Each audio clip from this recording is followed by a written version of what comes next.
আকাশ দিয়ে আলো চলে যাওয়া, ভূত উড়ে যাওয়া, এইসব গল্প গ্রামে প্রতিনিয়ত শোনা যায়। দাদা দাদি প্রায় আমরা এইসব গল্প শুনে বেড়াতাম।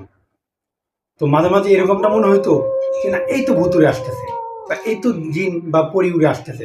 মানে এইসব গল্প গ্রামে একটা কমন ব্যাপার।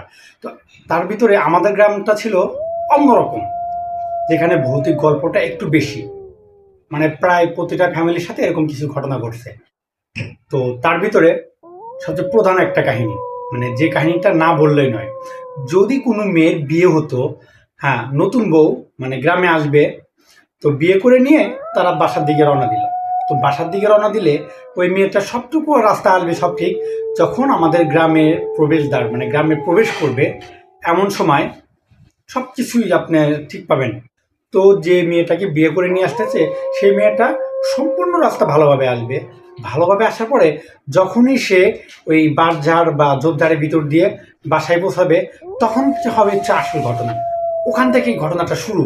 দেখবেন মেয়েটা হঠাৎ করেই আপনার দিকে বড় বড় চোখ করে থেকে আছে। আপনি আপনার ওয়াইফের কাছে যাচ্ছেন, দেখবেন যে সে বড় বড় চোখ করে তাকায় আছে। সে কথা বলতেছে, কিন্তু একটা আওয়াজ আসতেছে কথার সাথে।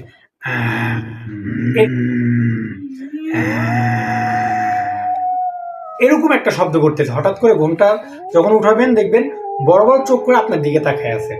তো আমাদের গ্রামে বিয়ে হলে এরকম ঘটনাটা ছিল কমন। মানে প্রত্যেকটা আমার দাদি দাদা যাদের কাছে শুনছি, কাকা যাদের কাছে শুনি, এই ঘটনাটা হচ্ছে কমন। নতুন বউ বিয়ে করে নিয়ে আসলে এই ঝামেলাটা হতো।